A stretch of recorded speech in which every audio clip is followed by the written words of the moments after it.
Hey guys, it's Greg with DadPad Gaming, coming at you with another review, this time for Sonic Frontiers.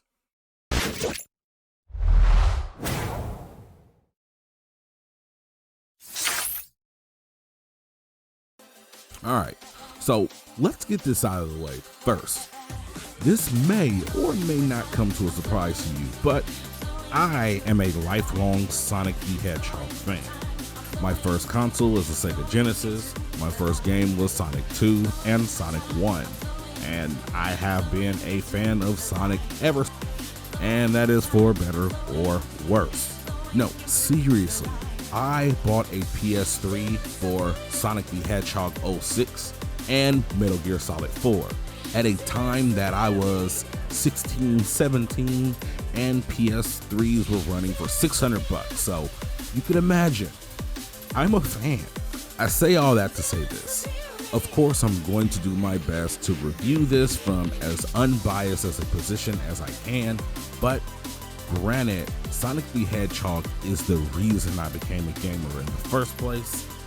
Things might get a little dicey, but maybe that works because I noticed that most of the large media outlets have people reviewing these games that don't care for them in the first place.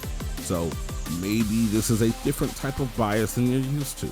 But regardless, let's get right into it. Sonic Frontiers is actually a new formula for Sonic. And a new formula for Sonic is not anything particularly new. It seems like ever since Sonic Adventure and Adventure 2, Sonic Team has been struggling with finding a meaningful formula for 3D Sonic. We've had some fan favorites like Sonic Colors, and we've had some flops like that aforementioned Sonic 06 and Sonic Boom, Sonic Off-World, and kinda sorta Sonic Unleashed. Like 30% of that game was good, and then there was like the Werehog stuff that was like the other 70% of the game, which was okay, but it took away from Sonic running fast, and we did not like that. But today I am proud to say that Sonic Frontiers is probably the best thing to come out of Sonic Team in a very long time. In fact, Sonic Frontiers is the best thing to come out of Sonic in general since Sonic Mania. Now, I'm not necessarily going to say Sonic Mania is better or worse than what we have here, simply because I truly feel that 3D Sonic and 2D Sonic are two separate conversations. Nonetheless, let's go ahead and get into it. Sonic Frontiers starts with the same thing most Sonic games starts with. A little bit of shenanigans from Dr. Robotnik or Eggman. Our classic baddie creates a new AI called Sage, tinkers around with a couple things, and boom, cyber explosion. Our titular hero and his gang of friends are of course tipped off by the Chaos Emerald's power readings, which lead them into chasing after this explosion, and boom, portals. Sonic, Tails, Amy, and Knuckles all get sucked into separate portals and get transferred over to cyberspace. For no reason other than plot, cyberspace manifests as memories of Sonic's past. Because he's on familiar grounds and of course he's gotta go fast, he manages to escape cyberspace. All the while, Tails, Knuckles, and Amy get stuck in a realm in between, and this creates a split within our characters and where they are. Sonic is more or less on an alternate realm filled with ancient beings. All of Sonic's friends are somewhere in between that alternate realm and cyberspace, and Dr. Eggman is stuck in cyberspace physically. Sonic wants to figure out what's going on and how to release his friends, and Dr. Robotnik wants to get out of cyberspace and get home. Robotnik's only resource is his new AI, Sage, who is able to actually transfer back and forth through that new realm and cyberspace. Of course, being an AI created by Dr. Robotnik, Sage sees Sonic as a threat, and the game actually opens up with Sage attacking Sonic, overwhelming Sonic, and forcing him into a position to where he's going to need those Chaos Emeralds. I saved gameplay for this section because gameplay is the primary thing that I feel Sonic Forces does well. And of course, its actual gameplay loop. The game is divided into 5 chapters or 5 islands, and each island is set up in the same pattern. Each of the 5 islands starts out pretty much bland, dry, uninteresting, but there is a reason for this. While the lands are barren outside of a few enemies, they are also riddled with a bunch of mini games or puzzles. Every time you actually beat one of these puzzles, it actually unlocks another portion of the map. And outside of it being added to the player map, it also unlocks a plethora of ramps, springs, and grind rails. The idea here is it promotes exploration, and it does a really good job of doing it, because upon arrival, it forces you to really learn the actual landscape as you find those mini games and unlock those alternate means of traversal. Each of the islands comes into its own.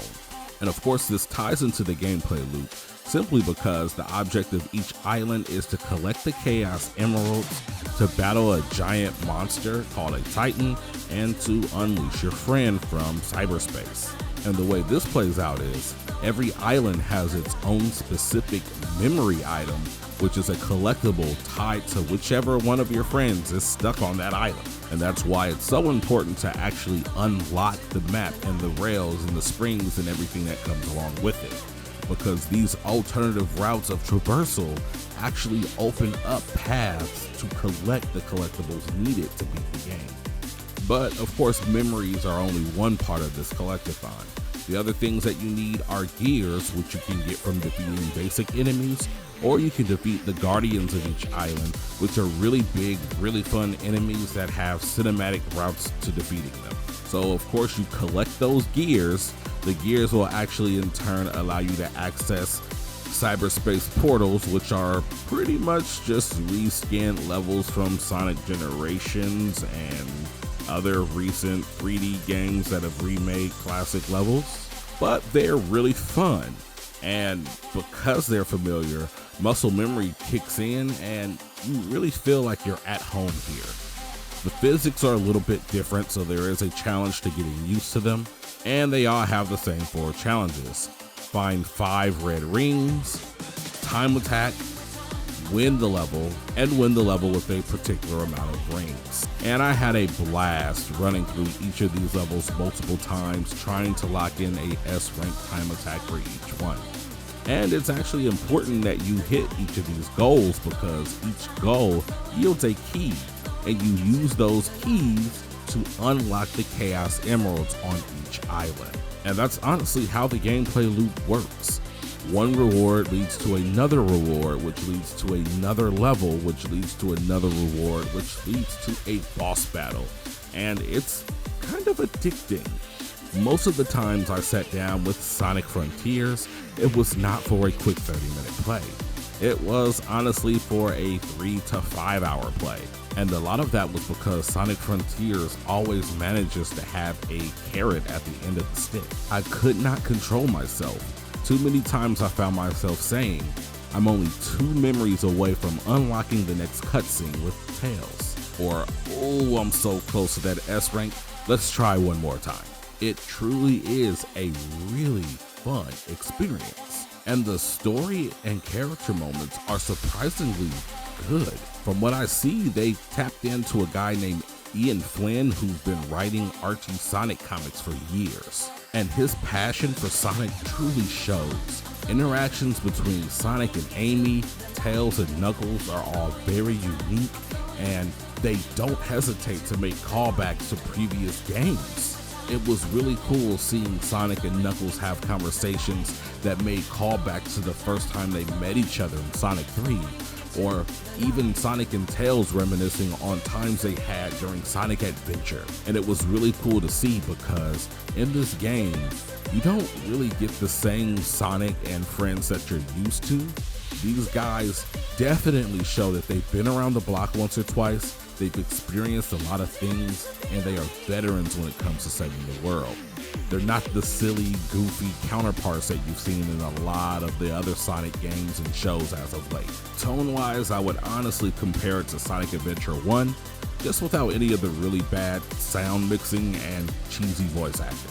And Sonic Frontiers also truly expands the lore of Sonic in a very meaningful way. I'm not going to get into too much of that stuff simply because the surprise is most important, at least if you are a lifelong Sonic fan, but this really does feel like the Sonic Adventure 3 we never got.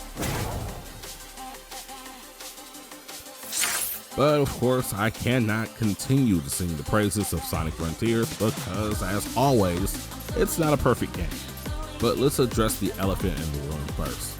The pop-in. There is a lot of it, and that will be a problem for some, but honestly, opposed to a lot of media outlets that claim that the pop-in was so bad it interfered with their platforming, I did not have that issue. Things did pop in, but usually at a distance where I had plenty of time to react. But what did affect my platforming was Sonic's lock-on mechanic.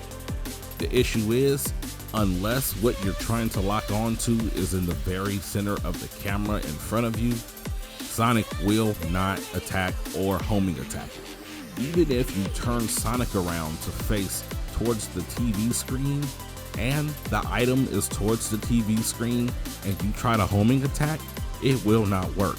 You have to actually rotate the camera around so that that item is facing front center so that Sonic will homing attack it. And that was a little annoying, especially because sometimes you miss a spring and you want to just run back really quickly, homing attack it and jet off, but it would slow you down. And the camera can be a little janky as well. And it's unfair because we're playing Sonic and Sonic is running up colossal titans in this game, and you have to imagine that doing that at the speed of sound and running up or around giant titans, the camera's gonna wig out a bit, and it absolutely does. And this honestly led to some of the more cinematic battles in the game not being as cool as I wanted them to be. And a few cyberspace levels had small glitches that required me to start over a playthrough. That wasn't the biggest deal considering most cyberspace levels are anywhere from 1 to 2 minutes, maybe a little longer. So usually if there was a glitch that made me die, I would have a reasonable checkpoint, or if I was going for that S rank, a quick retry would get me right back into the mix. And then there is, of course, one of the biggest things that I'm seeing in most of the bigger media outlets in regards of this game. And that's the floating platforms and rails and springs that are just randomly in the sky for no reason. And honestly, I have no idea why this is a complaint.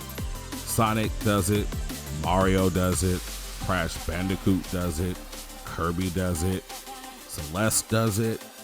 All platformers have random floating platforms. It's just the way platforming games work. And we can't forget the elders, who allow you to raise your running and ring capacity by anywhere from 1 to 99 ranks. The issue is you can only raise one rank at a time. It took me literally 45 minutes to go from level 5 up to level 99 running, and from 5 to level 70 ring capacity.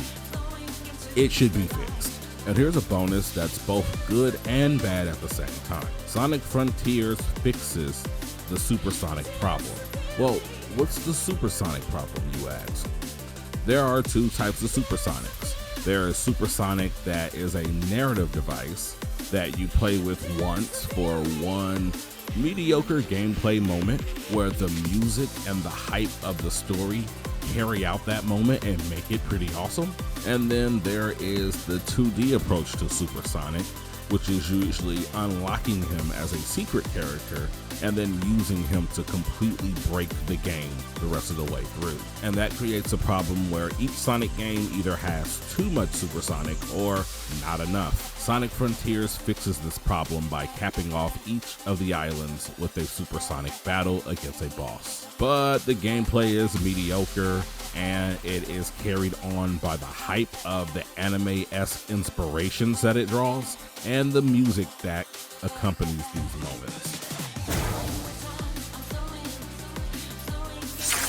At the end of it all, Sonic Mania was a love letter to Sonic and its fans. where Sonic Frontiers is a promise ring, meaning it's not necessarily the ring that you want it to be, but it signifies that things are coming together and they're heading the right way, and they want us to be there for it. And that's okay with me. If they're going to bring back the same team of writers and devs to put together Sonic Frontiers 2 or whatever comes next, and it's in this same vein with improvements, it will undoubtedly be the greatest 3D Sonic and maybe the greatest Sonic game ever made. While I'm pretty sure Sonic Frontiers won't be taking any Game of the Year awards, it is definitely some of the most fun I've had with a video game in all of 2022. As a Sonic fanboy, I'm giving Sonic Frontiers a 9 out of 10, but as a critic and game reviewer, I'm giving Sonic a solid 7 out of 10. It's pretty good. There's a lot of room for Sonic Frontiers to grow, and I've never been this excited to see what's next for the Blue Blerd. Alright guys, I know that this was probably the longest review that we've ever done. That is simply because, just like I know I am, Sonic fans are going to pull up for Sonic content, and I hope that I have like-minded individuals here. With that being said, thank you so much for watching. Please like, comment, subscribe. Be in those comments, let me know exactly how you feel about this game, what your fan theories are, any of that kind of stuff, because there's lots of stuff about Sonic lore in this game. But until next time, guys, thanks for watching. This is Greg with Dad Pad Gaming, representing the Blerd Lines podcast team. Again, have a wonderful day.